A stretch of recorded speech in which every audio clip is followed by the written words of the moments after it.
El Banco Central hace política monetaria. Para ello, utiliza la tasa de política monetaria, buscando incidir en las tasas de interés a que los bancos captan ahorros y prestan para el consumo de los hogares y la inversión de las empresas. El objetivo de la política monetaria es mantener la inflación en torno a una meta definida por el Banco Central, logrando la estabilidad de precios y contribuyendo a crear las condiciones para un crecimiento económico sostenido. Banco Central de la República Dominicana, por la estabilidad y el crecimiento. En Banreservas apoyamos la voluntad de quienes trabajan para ofrecer un turismo seguro. Por eso brindamos soluciones que impulsan el crecimiento de nuestro turismo, como una de las principales fuentes de ingresos para nuestro país. Banreservas, 80 años siendo el banco de todos los dominicanos.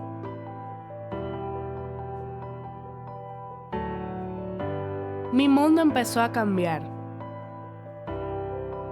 al igual que el de todos en casa. Ahora contamos con más espacio y comodidad, y nuestro único interés es pasar más tiempo juntos. Pero aunque las cosas ahora son diferentes, podemos hacerlas a nuestra manera. Del 1 al 30 de septiembre con Expogar, Banreservas pone toda su voluntad para que adquieras tu vivienda con tasas desde 5.80%, fijas hasta 10 años, 90% de financiamiento, hasta 20 años para pagar y cuotas flexibles. Precalifícate por WhatsApp al 809-960-2120 y empieza a sentir la libertad de vivir en casa propia. Banreservas, el banco de todos los dominicanos.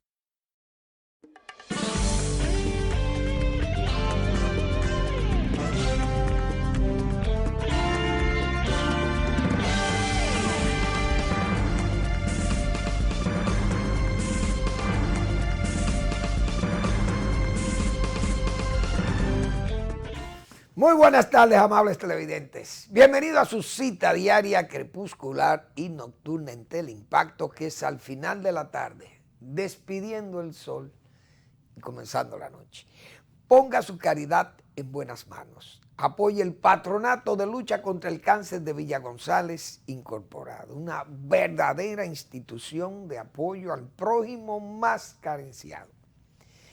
Ese prójimo atrapado en las tripas del bosque rural y sumido en una pobreza, fuerte pobreza, que impide, usted con una enfermedad catastrófica como es el cáncer, le impide accesar a los medicamentos y tratamientos tan costosos que tiene esa enfermedad para ser atacada. Solo instituciones como estas, sin fines de lucro, libres de advertencia, manos acogedoras, manos no pecaminosas, entonces se puede hacer frente a necesidades tan imperiosas como son las de esos medicamentos y esos tratamientos contra el cáncer. Apóyelos, 809-443-8010. También el Hogar Escuela Santo Domingo Sabio, otra institución en la cual nosotros diariamente aquí invocamos la caridad de unas personas de buena formación cristiana que puedan arrimar su hombro, ayudar a una institución como esta para formar jóvenes en alto riesgo. Apóyenlo. Bueno, yo estuve leyendo unas expresiones del Papa Francisco y después que leí esas expresiones del Papa, entonces me puse a pensar en lo que había dicho Masalles, el obispo Masalles, y cómo algunos obispos le respondieron de una forma como que la iglesia no tiene que ver con esas cosas. Ya la iglesia lo que está en su misa y atender su feligresía y que si la sociedad se puede defender sola, que se defienda. Y no es verdad que es así. Dice el Papa, un verdadero planteamiento ecológico, fíjense esto, se convierte siempre en un planteamiento social que debe integrar la justicia en las discusiones sobre ambiente para escuchar tanto el clamor,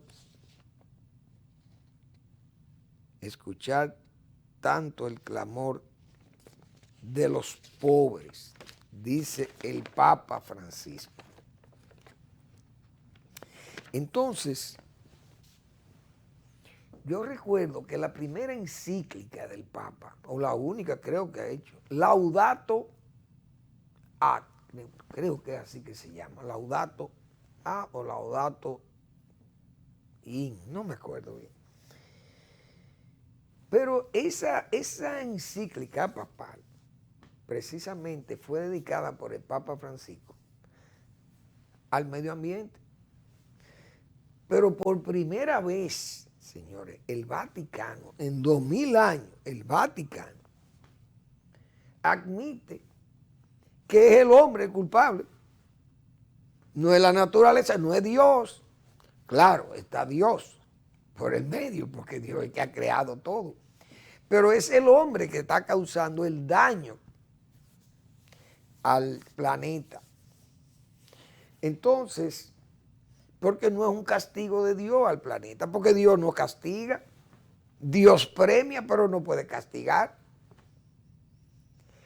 Pero ¿por qué yo traigo ese tema? Porque, señores, los críticos más los vimos, porque hay un laicismo, como hemos dicho nosotros, un laicismo militante, con gente de esa de la izquierda y todo ese abajismo que anda ahí, que es enemigo de la iglesia, porque entienden que la iglesia tiene posiciones muy atrasadas, posiciones muy derechistas y bueno, y de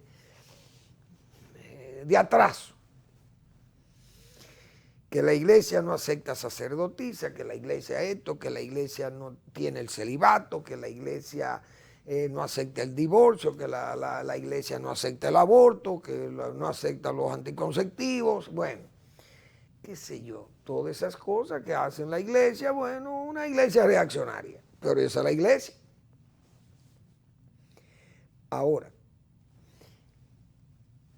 todas las actividades de las cuales la doctrina social de la iglesia enfoca, van todos los problemas, todas las actividades, desde lo político, lo cultural, lo económico, lo social y lo ecológico. Es decir, la doctrina social de la iglesia es esa relación entre todas esas actividades donde está el hombre. ¿Por qué? Porque eso es lo que dicen los evangelios y es incluso el mismo magisterio de la Iglesia Católica. Entonces no andaba descaminado el señor Masaya, el obispo Masaya, porque es que es una evidencia que la iglesia no está participando como participaba, pero no porque la iglesia ya entiende que ya las cosas de este pueblo está grande y se maneja solo. No, no es por eso. Es porque carece de los hombres que no mencionó el señor Masaya, pero la gente inmediatamente sabe a quién él se refería, porque no es lo mismo usted tener un Monseñor Arnay, o tener a Hugo Eduardo Polanco Brito, o a Mamerto Rivas, o tener a Roque Adán, al mismo Agripino Núñez Collado, y desde luego un hombre como el Cardenal López.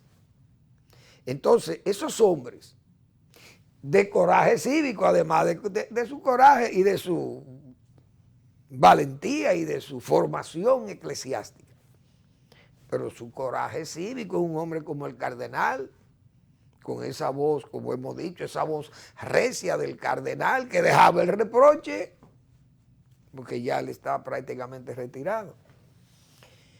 Pero nada con forajidos ni con melosos, y hasta la voz áspera de los que mandan, hemos dicho nosotros muchas veces, recibió esos reproches del cardenal López, el injerencismo y todas esas cosas.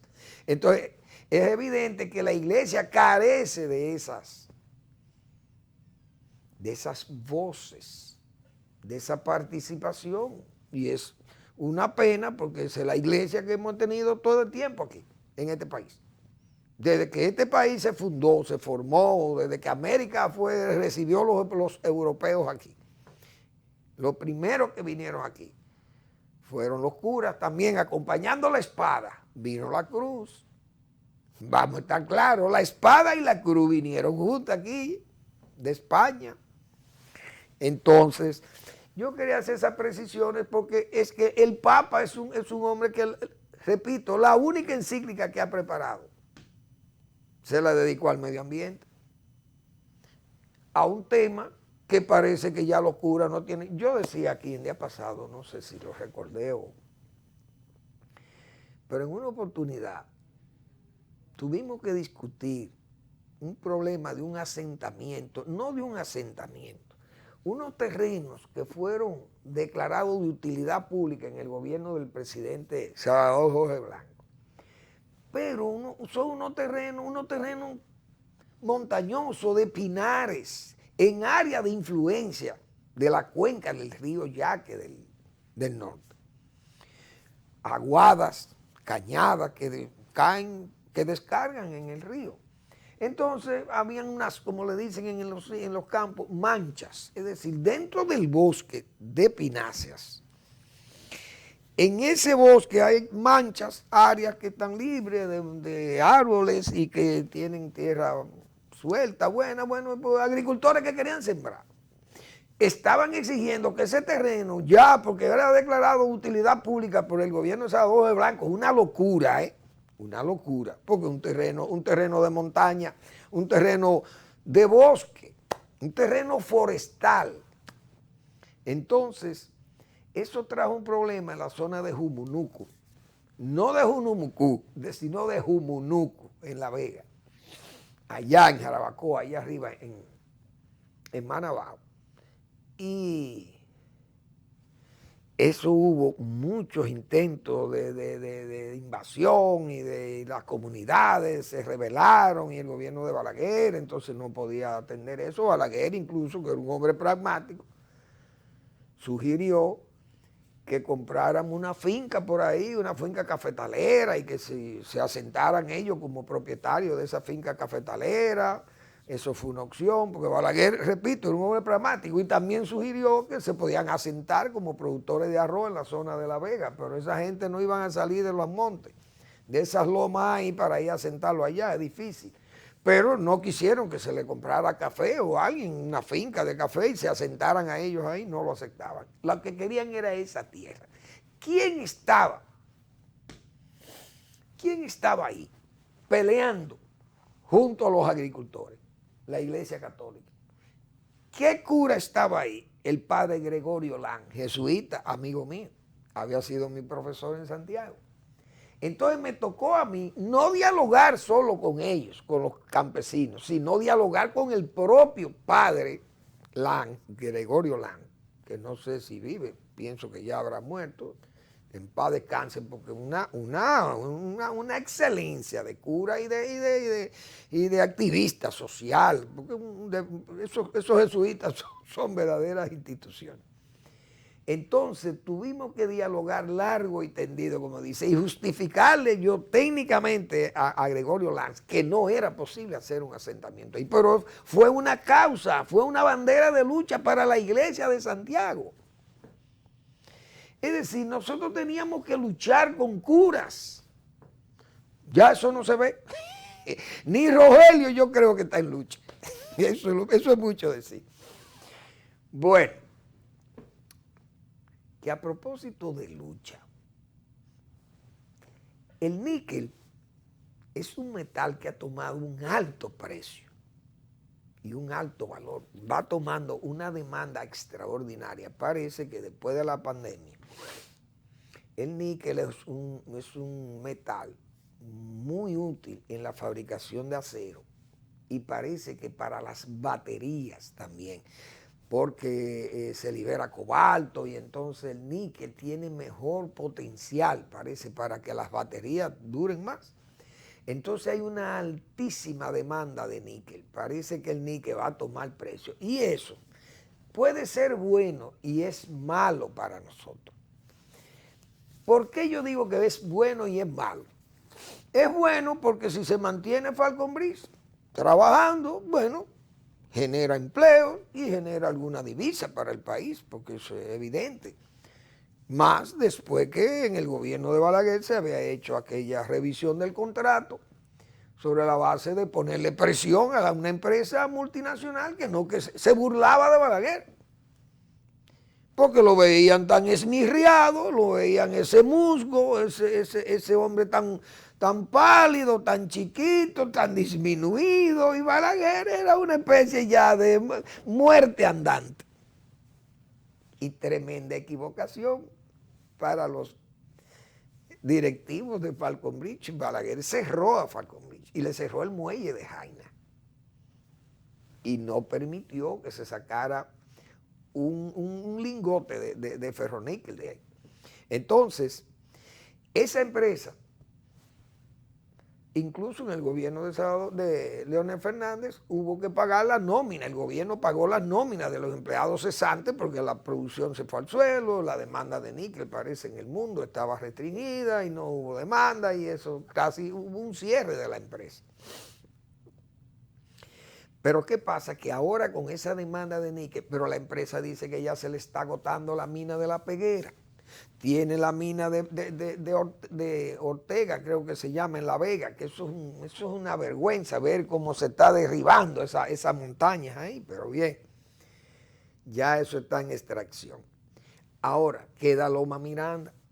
Entonces, hemos dicho, tengo miedo porque el gobierno ha sido muy complaciente con esos poderes, con esos poderosos. Y Miranda puede ser que la presión de Falconbridge al gobierno de Luis Abinader sea alta, buscando la forma de que con la demanda de níquel que habrá,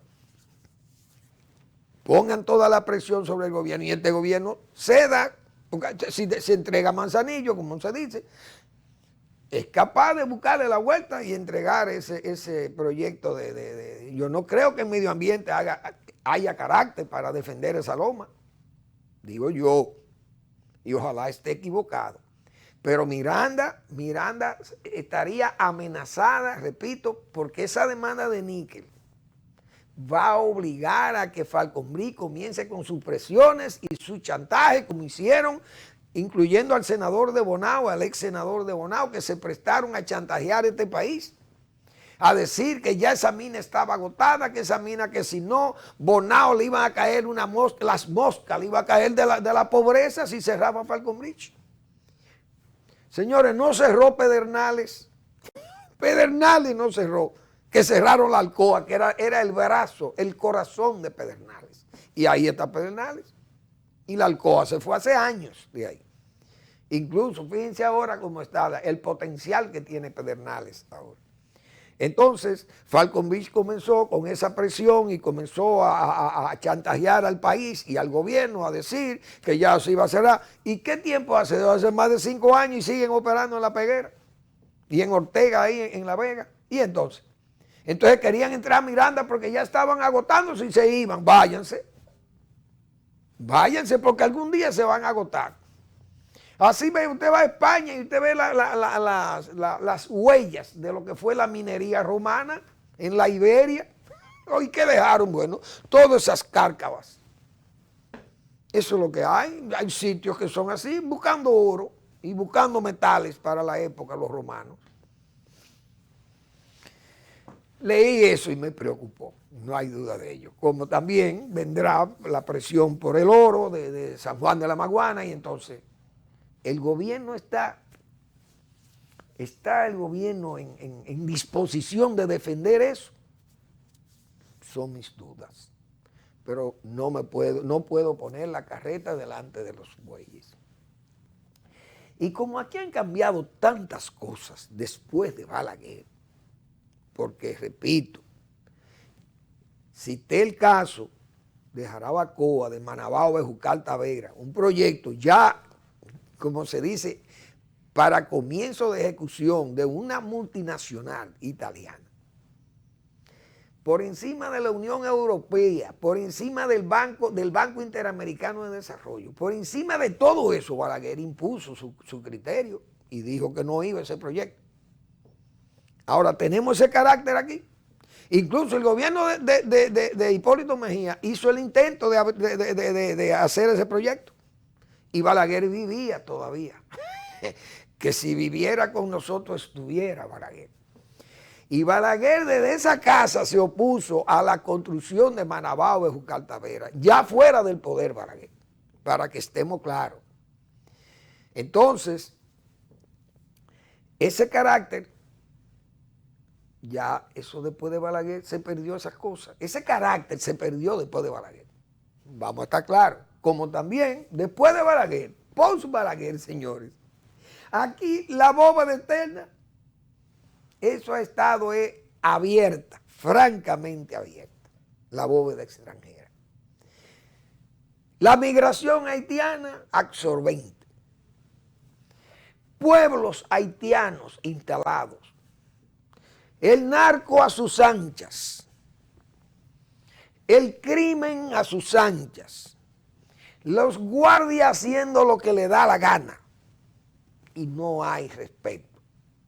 Señores, aquí los guardias se atreven a exhibir riquezas que en tiempo de Balaguer solo la podían exhibir los líderes mayores de las Fuerzas Armadas, porque era ese rejuego. Pero la masa de esas Fuerzas Armadas estaba controlada hasta en la frontera. O sea, en tiempo de Balaguer es indudable, los jerarcas militares, los mayores estaban, es verdad, permisivos y la BOA andaba con ellos. Pero todas esas cosas han cambiado en este país, el desorden, el relajo, la guardia pues relajada, la policía relajada, el relajamiento de todos esos valores éticos también mucho más, la cortesanía, qué sé yo. Este país está en total descomposición, diríamos nosotros así, porque hay que verlo como que está el desenfreno de la delincuencia. Pero y este narcotráfico, y esta narcopolítica, que me alegró mucho oír en la respuesta de este domingo el doctor Castillo, que ya no está en aquellos tiempos de él, aquellas, diríamos, recriminaciones que hacía con fuerza y que se las decía de frente a los políticos y a los narcos. Pero el doctor Castillo tuvo que salir en defensa de una estructura judicial y de una conducta política o gubernamental, de que no es verdad que el narco andaba por su cuenta, señalándole al presidente, que el presidente dijo que era la primera vez que se hacía fuerza, diríamos, fuerza desde el gobierno con un ataque directo al narco o a esos carteles. Y el doctor Castillo tuvo que salir en defensa de aquellos tiempos, de los tiempos de Severino, de Juan María Severino.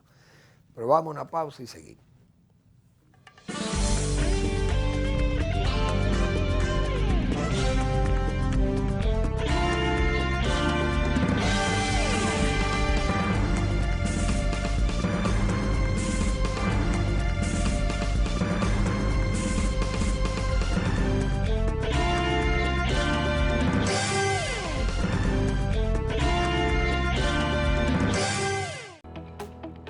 El Banco Central hace política monetaria.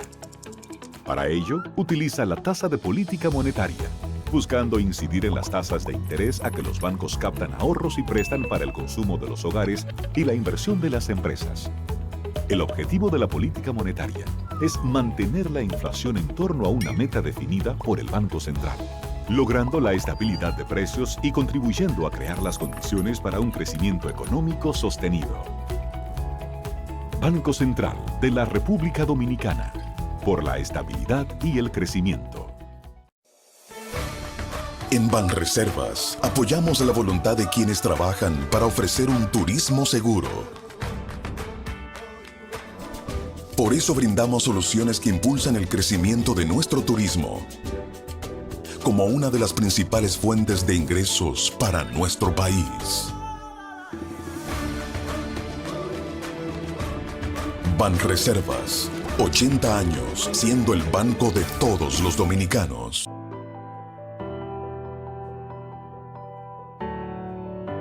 Mi mundo empezó a cambiar, al igual que el de todos en casa. Ahora contamos con más espacio y comodidad, y nuestro único interés es pasar más tiempo juntos.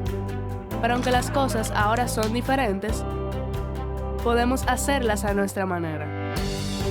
Del 1 al 30 de septiembre con Expogar, Banreservas pone toda su voluntad para que adquieras tu vivienda con tasas desde 5.80%, fijas hasta 10 años, 90% de financiamiento, hasta 20 años para pagar y cuotas flexibles. Precalifícate por WhatsApp al 809-960-2120 y empieza a sentir la libertad de vivir en casa propia. Banreservas, el banco de todos los dominicanos.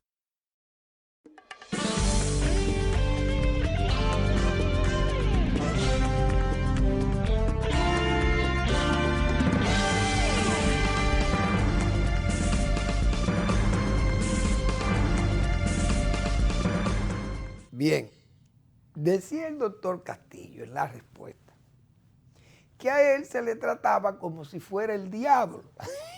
Y es verdad, porque en esa época había que ver esa trinchera del honor donde estaba el doctor Castillo, combatiendo al narco, combatiendo a esas personas, instituciones políticas que le daban calor y nido al narco, y aquellas advertencias de Marino Vinicio Castillo y sus sugerencias pocas veces atendidas o nunca casi atendidas. Pero tuvo que recordarle al presidente Abinader, su amigo, y que el presidente Abinader tal vez habló en forma exclamatoria por la misma bisoñez, se le olvidó esas cosas. Pero el doctor Castillo recordó que aquí los narcos le temían a Juan María Severino, pero le temían en el gobierno de Balaguer, porque esa era la otra, porque que en el gobierno de Balaguer, con toda la que se decía de los militares y la permisividad, pero esas cosas no estaban, esas cosas estaban controladas. Entonces, esa cámara, como era la de Severino actuaba con seriedad y tenía el apoyo de la autoridad. Entonces, había independencia judicial en Severino. Porque Severino sí es verdad que no le, ese sí es verdad que no le, que no lo, como decía la diputada de San Pedro de Macorís, no le cogía corte a nadie con ese lenguaje prostibulario. Bueno, entonces, Juan María Severino dictaba su sentencia, señores, y los narcos de Colombia, los narcos pesados, le temían a Severino. O sea, el narco no se está persiguiendo ahora, nada más. El narco se persiguió aquí, cuando en el gobierno de Balaguer se perseguía el narco, vamos a estar claros, porque quien jaló a Florian y quien desmanteló a Tavares Arecheya, qué sé yo quién era, no me acuerdo cómo era que llamaban esa gente, que el doctor Castillo siempre lo tenía. Pero fue Enrique Perí Pérez el que detuvo a Florian Félix. Estamos hablando de los narcos. Entonces, no, eso no, ahora no es que están desmantelando narcos aquí. Ok, que tomaron mucha fuerza porque había una connivencia. El poder mismo, el poder estaba comprometido con el escándalo y los guardias y todo. Entonces, en una descomposición como esta, crecen esto, florece, la verdolaga crece y creció el narco a niveles que miren cómo que está esto. Pero ustedes saben lo que son 10 toneladas de drogas mensuales, qué sé yo, entrando a los Estados Unidos, estos grupos. Pero eso es una cosa, eso es increíble. Increíble. 10 toneladas y son unos pichones. Porque son unos muchachos ahí, como se dice vulgarmente, son unos carajetes. y tirando 10.000 kilos de droga. Se ve que había una estructura militar y policial y política permisiva. Pero no es verdad, como dijo el doctor Castillo, que no se persiguió. Aquí se perseguía el narco. Aquí hubo un tiempo que no se persiguió. Fue como el caso de Quirino. Bueno, Quirino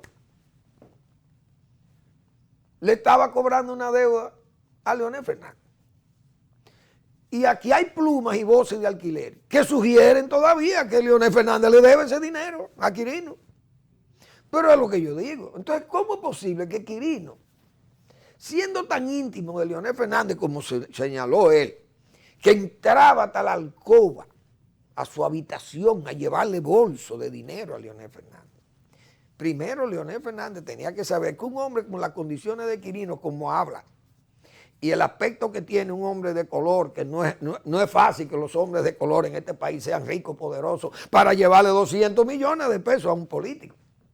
Porque el mismo político va a decir, ven acá, caballero, pero usted no puede manejar esta suma de dinero a menos que usted esté traficando drogas. ¿Y qué político se expone a una cosa así? Además, un político como Leonel Fernández podía dejarse llevar por el dinero. Mire, este señor, mire, le trae 200 millones, le va a prestar, pero ¿y de quién es este hombre? ¿Y cómo es posible que ese señor cambia de montura entonces? Se va del PLD, se va del lado de Leonel Fernández, cambia para el PRD con Hipólito Mejía, lo hacen capitán del ejército, lo ascienden, lo protegen, le hacen de todo y el hombre no le reclama su dinero a Leonel Fernández? ¿Por qué no se lo reclamó? Sin embargo, hay plumas y voces de alquiler que dicen que Leonel le debe ese dinero a ese señor. Son cosas que uno dice, bueno, pero ven acá. Entonces Quirino también, Quirino es muy estúpido. Que cambió de partido y se fue hasta postular a dirigir la campaña política del PRD. Y a que le hicieran pistas de aterrizaje y hangares para su helicóptero en la base aérea de San Isidro, ascendido a capitán. Advertido el propio presidente de la República por el ministro de la Defensa de que era un hombre que Entonces Leonel Fernández fue el único que no se dio cuenta que Quirino era un traficante. Repito, el color y su indigencia léxica. Es un hombre muy intelectual como Leonel Fernández. Leonel Fernández tenía que saber que eso era dinero de mal origen, el que le iban a prestar según ese capo. Entonces, ese señor fue extraditado por Leonel Fernández. Entonces, todo el que extraditan, lo extraditan para quitarse de encima ese problema. Es decir, el presidente Abinader, si extradita a esta gente y extraditaron a otros más, es porque para salir de ese grupo. No. El gobierno está actuando correctamente contra el narco, lo está actuando y está actuando la Dirección Nacional de Control de Drogas, pero no es la primera vez, como dijo Marino Vinicio Castillo, que aquí se agarraron peje gordo, como dicen, porque ese Tavares Lebrón, qué sé yo, Lebrón, no sé, no recuerdo, esa gente eran Florian Félix y ese grupo. Pero aquí estuvo Albure, no me acuerdo cómo que se llama, Albure. Lo mencionó el doctor Castillo. Señores, estamos hablando del tesorero del cartel de Cali. Estuvo preso en este país, sentenciado por Severino y ese grupo. O sea, vamos a decir las cosas como son. ¿Y cómo era que se llamaba? Bueno, no recuerdo. El asunto es que el doctor Castillo en esa ponencia tuvo que hacer esas precisiones o esas explicaciones necesarias al presidente Abinader, porque no es la primera vez que se afecta aquí el narco, no es verdad. Y el doctor Castillo tiene más de 30 años haciendo toda esa advertencia y peleando con esos grupos de narcotraficantes, diciéndole sus verdades, y a los políticos que le dieron protección, calor y nido a ellos. Entonces, fíjense cómo incluso Leonel Fernández no tuvo las relaciones que se le señalan. No hay una foto que le han publicado de ese señor, de Quirino. Que no hay cosa que le encante más a un narco que exhibir sus fotos con los hombres importantes, con los líderes, porque eso es vender la idea de que ellos están protegidos. ante cualquier autoridad que lo pare, que lo detenga, porque Quirino pudo haber enseñado fotos de su amistad, de su amistad íntima con Leonel Fernández, según él, y haberle dicho a la patrulla que lo detuvo, mire, usted está parando a un hombre que es íntimo amigo del presidente de la República. Pero él no invocó eso en el momento que lo detuvieron, ni en el momento que lo extraditaron. Él alegó que el gobierno le debía favores. Es decir, todas estas cosas aquí al narco se le ha atacado y se le ha dicho sus verdades. Y se le ha atacado en varios gobiernos. De Balaguer, repito, el gobierno de Balaguer no andaba titubeando con esa gente. No es verdad. Y Severino tenía el apoyo como juez ahí. Y el fiscal pedía 20 años y Severino, el fiscal pedía 30 y Severino ponía 20. Era magnánimo Severino. Yo recuerdo el fiscal, creo que era Canaán, Duarte Canaán, no recuerdo. Creo que fue fiscal en la 7ª Cámara Penal donde estaba Juan María Severino, pero murió en la miseria, en la pobreza. Severino. Entonces ese juez fue, ¿qué pasó? Vino la Suprema Corte de Justicia en el 97 y sacó ese juez, porque ese juez era muy bruto. Pero era el único juez serio que había, o de los pocos jueces serios de este país. Fue Severino, como muy bien lo explicaba el doctor Marino Vinicio Castillo ayer. Pues bien, esas cosas, señores, han ido cambiando, no hay duda. Aquí hasta la bandera no la respetan. Aquí no se respeta la bandera, no, se borró el escudo, lo han quitado de los documentos oficiales, de los membretes, qué sé yo, de las cabezas de página oficiales. El escudo lo han echado para allá, yo creo que queda el himno por ahí. La bandera la han ninguneado, que hasta chiquita la ponen en la misma plaza de la bandera, que Balaguer puso siempre una bandera gigante allí, de tamaño hercúleo, yo diría, yo no sé cómo se le puede llamar a eso, pero un tamaño casi de universo, de cielo, de capa terrestre, del cielo, qué sé yo, una bandera enorme. Yo creo que de la estación internacional espacial, yo creo que se veía la bandera esa. Eso ha ido desapareciendo.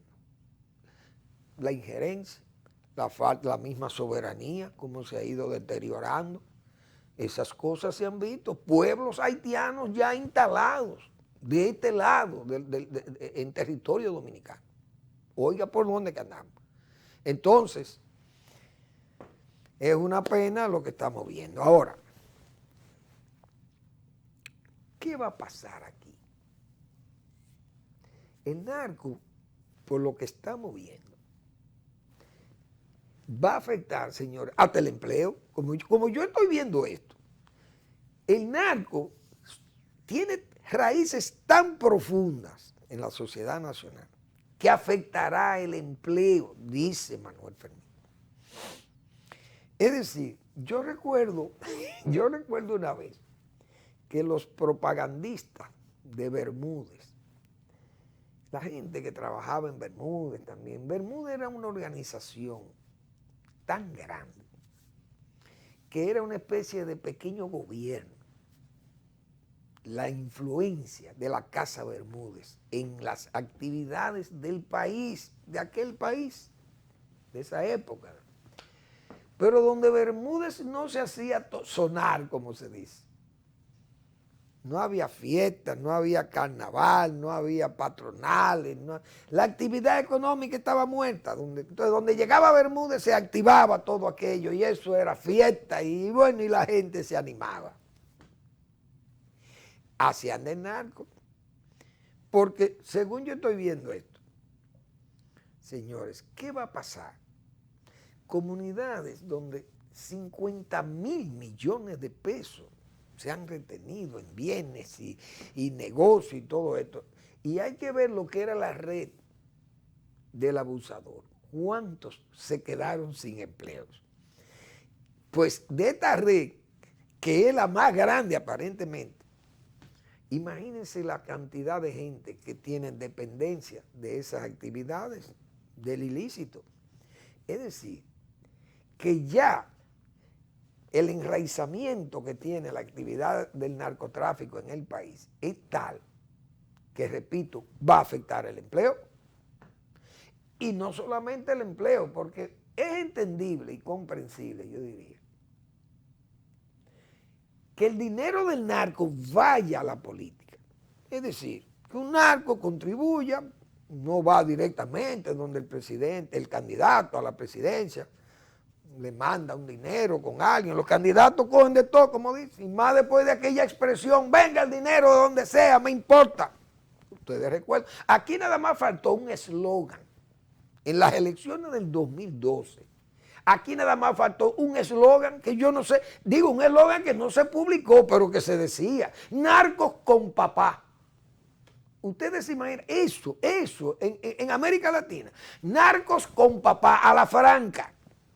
5, 6, 7 grupos de narcotraficantes a la franca, con banderas, afiches, pegando vallas y a la franca. Y eso era aplaudido y risa creaba eso. Entonces, hasta ahí era entendible, vamos a llamarle así, salvando, pues, fue tan aberrante que es eso, pero era entendible que esa gente aportaran dinero, buscando protección.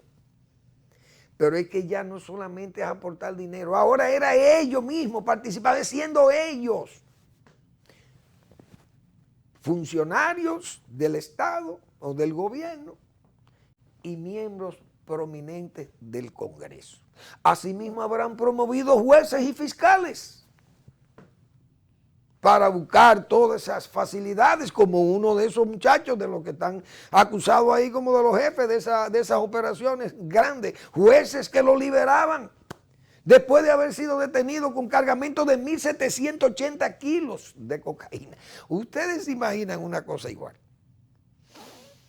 Es decir, que el narco está tan enraizado, está tan extendido, que repito, no solamente afectará el empleo. Vamos a hablar también de cómo va a ser el comportamiento de las propias elecciones. ¿Qué viene en las próximas elecciones? Sin esas inversiones del narco. Vamos a la pausa.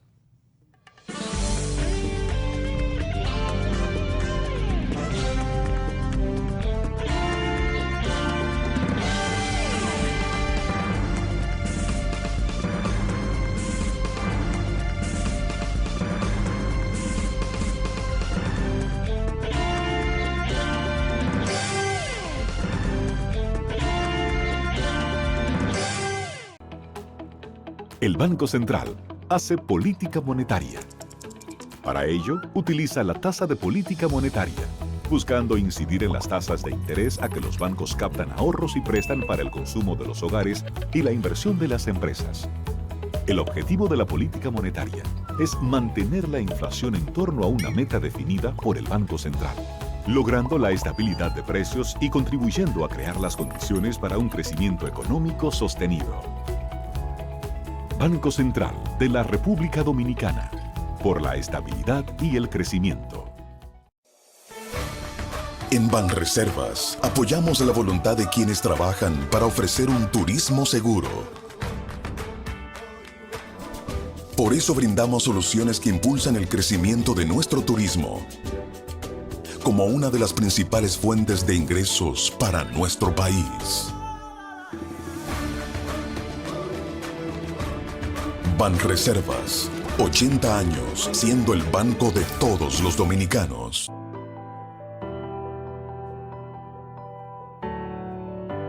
Mi mundo empezó a cambiar, al igual que el de todos en casa. Ahora contamos con más espacio y comodidad, y nuestro único interés es pasar más tiempo juntos. Pero aunque las cosas ahora son diferentes, podemos hacerlas a nuestra manera. Del 1 al 30 de septiembre con Expogar, Banreservas pone toda su voluntad para que adquieras tu vivienda con tasas desde 5.80%, fijas hasta 10 años, 90% de financiamiento, hasta 20 años para pagar y cuotas flexibles. Precalifícate por WhatsApp al 809-960-2120 y empieza a sentir la libertad de vivir en casa propia. Banreservas, el banco de todos los dominicanos.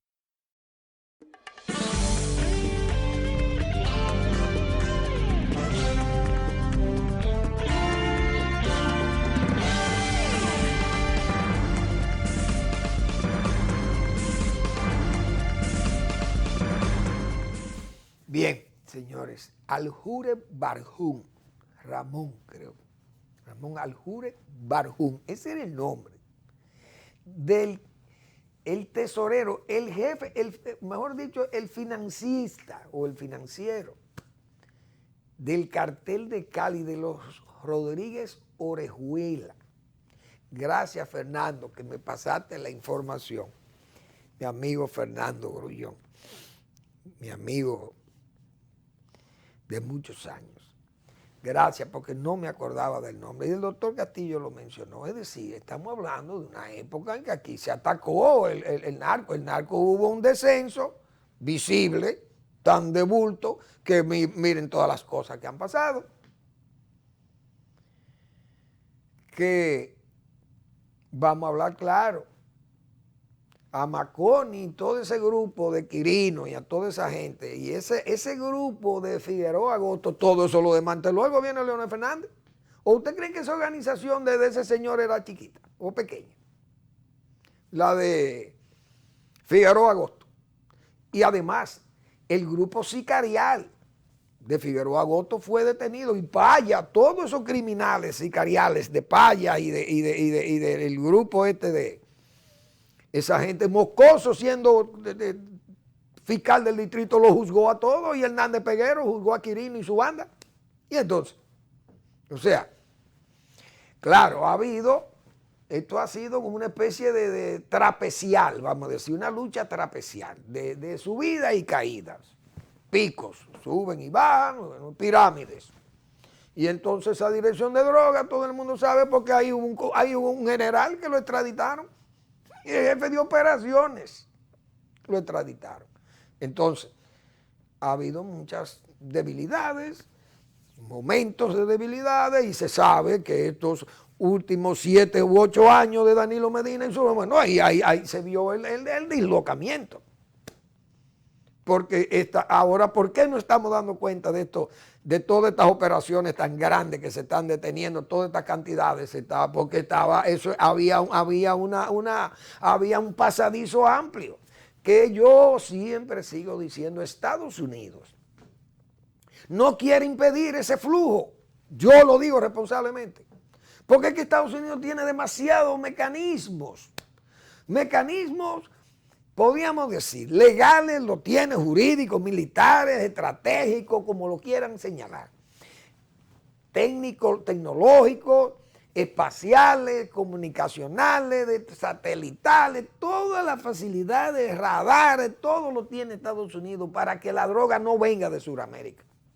No pase ni por Santo Domingo, ni pase por Cuba, ni pase por Haití, ni llegue a ningún lado.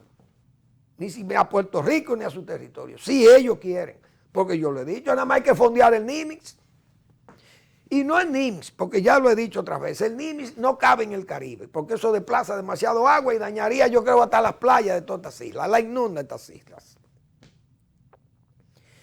Pero Estados Unidos está cargado de lanchas, de barcos y de todo, y aviones y de todas las cosas para poder hacerle frente al narco. ¿Qué es lo que sale el narco? ¿De dónde que sale? Todo el mundo sabe de dónde sale eso. ¿Y en qué viene aquí? No viene en lancha y en aviones. Aquí incluso Pelegrín Castillo, yo recuerdo, sometió un proyecto para derribar los aviones. Y los americanos se negaron. Ahora el general Inver, en tiempo de Balaguer, mandó a derribar uno. El doctor Castillo lo señaló y eso fue público. En la frontera de Haití se cayó la avioneta esa. Y lo tumbó un Dragonfly de lo que habían aquí. no me acuerdo, A-30 y qué sé yo cuánto, no me acuerdo, un A-36 creo que eran los Dragonfly, unos aviones jet que tenía la aviación dominicana, y derribaron un avión ahí.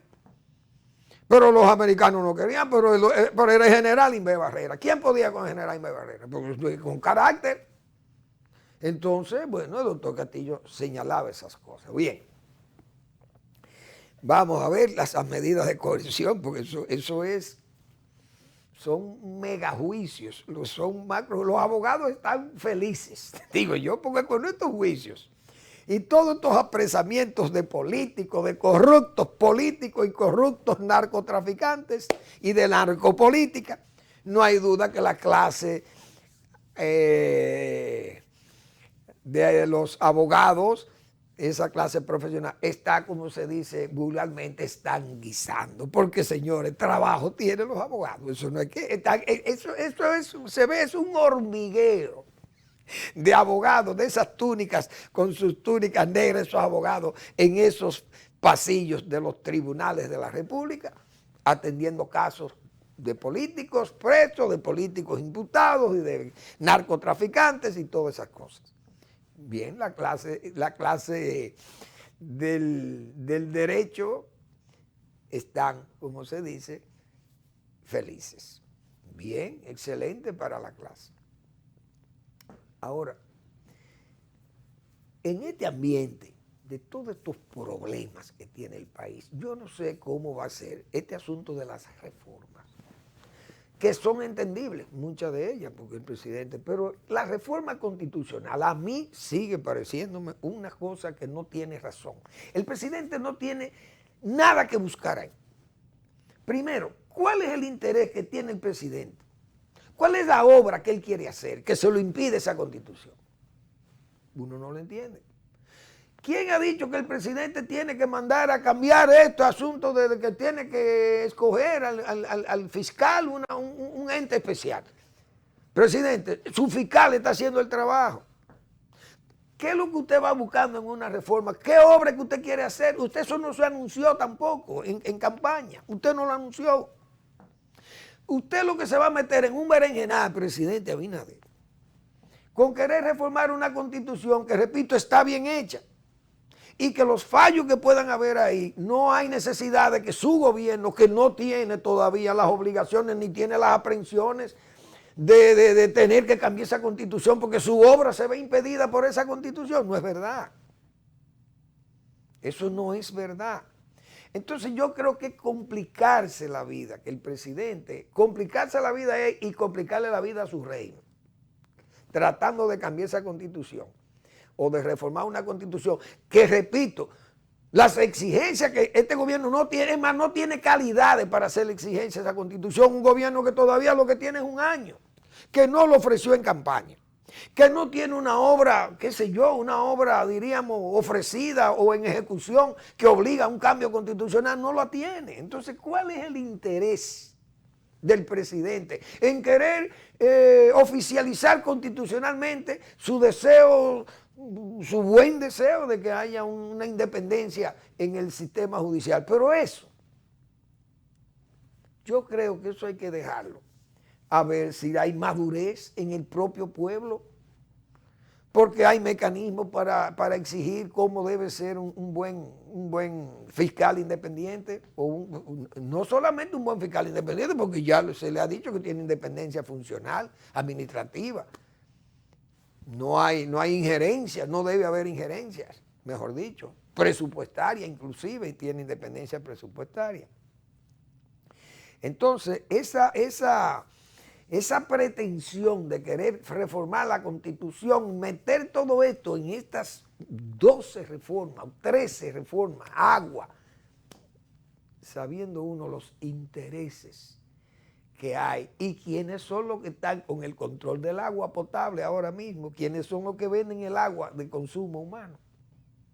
Mucho cuidado con ese asunto de las aguas, mucho cuidado con las fuentes y las privatizaciones que vengan con esa ley de agua, que, repito, no está en manos de humildes dominicanos, está en manos poderosas que lo único que saben es hacer dinero.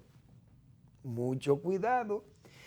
Gracias por su atención. Nos vemos mañana en otra entrega de Al Final de la Tarde, despidiendo el sol y comenzando la noche.